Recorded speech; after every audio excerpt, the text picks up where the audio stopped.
Fala galera, beleza? Sejam bem-vindos aqui a mais um vídeo do canal e no vídeo de hoje a gente vai começar aquela carteira de investimento pública que eu falei para vocês que queria fazer quando a gente batesse 1000 inscritos. Então eu vou passar a fazer meus investimentos aqui no YouTube, mostrar para vocês onde é que eu estou colocando meu dinheiro. Então já curte esse vídeo e se inscreve aqui no canal para vocês acompanharem e a gente ir junto nessa jornada rumo à independência financeira. Então fica comigo até o fim do vídeo para descobrir onde foi que eu investi esse mês e o racional por trás desses investimentos.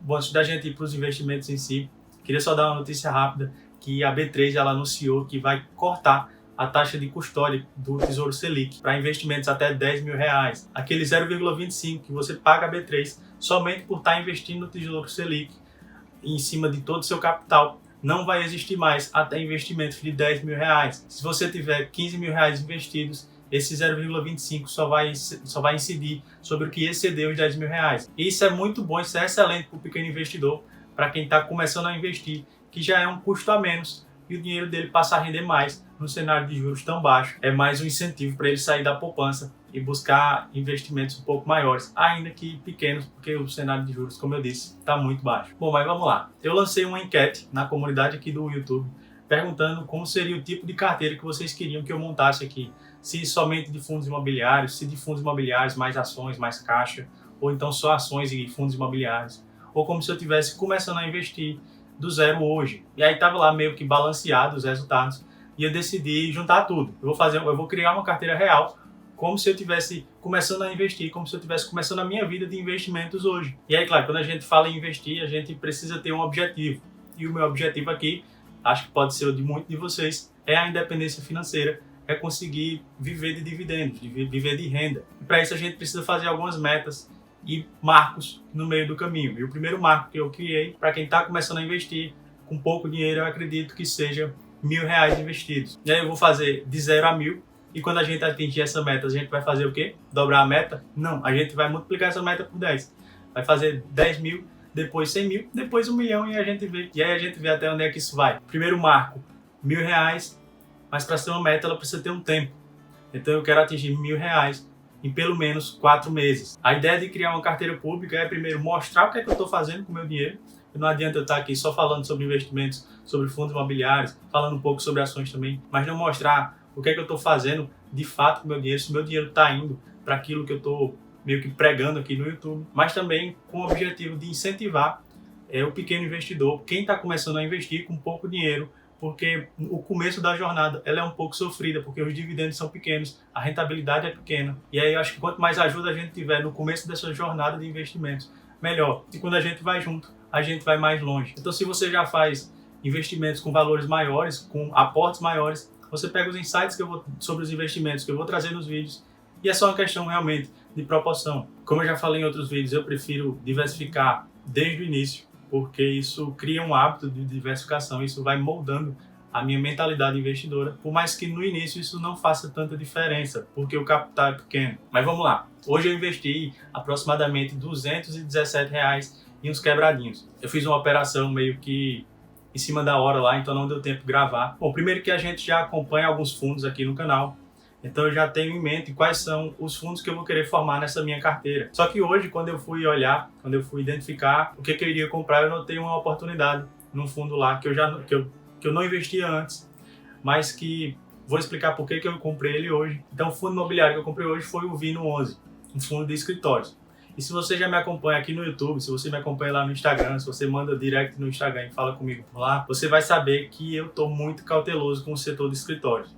Ah, Luiz, então por que danado você já começa investindo no Vino11? Bom, o Vino11 é uma tese de investimentos diferenciada, não é aquele escritório lá de uma empresa grande que tem um prédio inteiro e que está falando em fazer home office. A tese de investimentos do Vino11 é em prédios menores, no que eles chamam lá de boutique office.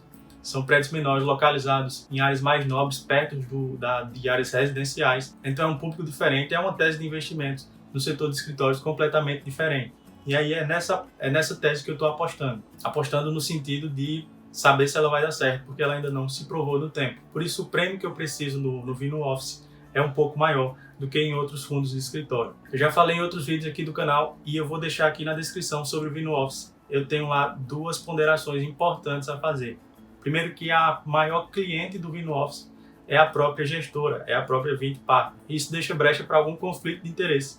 Mas se a Assembleia, se os cotistas já aprovaram esse tipo de relação entre gestora com o fundo, eu fico um pouco mais confortável para investir nesse sentido, mas ainda quero ficar de olho nisso. Outro ponto importante é que o segundo maior cliente do Vino 11 é a WeWork, e a gente já viu aqui que a WeWork tem passado por dificuldades brabas aqui durante essa crise, então acho que ela representa hoje 20% da renda do Vino 11, então é um ponto que a gente tem que ficar acompanhando. Caso ela venha a entregar os imóveis dela, vai ter um baque grande no Vino 11, mas acredito que por ter essa tese diferenciada de investimentos, a reposição dos imóveis pode ser mais rápida. Então eu comprei duas cotas do Vino 11 ao valor de R$ 58,87. Ela deu uma encostada lá no valor patrimonial do fundo e aí eu aproveitei para comprar. Mas isso daí, 117 alguma coisa, e eu disse que eu investi 217 alguma coisa. O que foi que eu fiz com esses outros R$ 100? Eu simplesmente coloquei em caixa. Vai aparecer aqui em algum lugar um vídeo eu fazendo essa aplicação através do Banco Inter. E por que eu coloquei em caixa? A gente está passando por uma crise que, por mais que já tenha havido quedas abruptas, a gente não sabe ainda o que é que vem pela frente. Está se falando muito em vacina, mas também tem se falado em uma mutação do vírus, outra onda dessa doença. E desde o crash da bolsa lá em março, quando teve infinitos circuit breaks em pouco tempo, eu investi todo o meu caixa lá e não estou mais comprando ações. Subiu demais e eu não estou mais tão confortável em investir agora nessa alta que pode não se justificar. Então estou aproveitando para repor o caixa. Mais na frente pode ser que apareça alguma oportunidade e aí eu uso esse caixa para fazer os aportes, rebalancear a carteira, enfim. Ah, Luiz, mas a bolsa está subindo, já bateu os 100k, já passou lá dos 103k. Tem gente dizendo que ela vai chegar a 120k até o fim do ano. Você vai querer ficar de fora disso? Não é que eu vou querer. A gente tem, como diz o Florian Bartonek, a gente tem a dor de perder, tem a alegria de ganhar e tem a dor de não participar dos ganhos. E eu não estou dizendo que eu não tenha essa dor, não estou dizendo que eu me incomode em deixar de ganhar dinheiro. Só que é uma coisa que eu acho que a gente precisa trabalhar como investidor para ter ganhos consistentes no longo prazo e minimizar as perdas. Então por isso que eu fiz essa alocação em caixa. Bom, então foi dado o pontapé inicial nessa jornada de investimentos públicos rumo à independência financeira, rumo aos R$ 1.000, depois rumo aos R$ 10, depois rumo aos R$ 100.000. Quero que vocês comentem aqui o que foi que vocês acharam desse vídeo, que deem alguma sugestão de como eu posso melhorar esse tipo de vídeo, esse tipo de quadro. Comenta como é que vocês estão investindo nesse começo do segundo semestre, quando as notícias estão ficando positivas em relação a essa crise sanitária que a gente vem passando. Já estão falando em vacina, já estão falando em redução de número de casos. Comenta se você está otimista ou pessimista com a situação. E não deixe também de comentar #até o fim, se você ficou até aqui. E a gente se vê no próximo vídeo.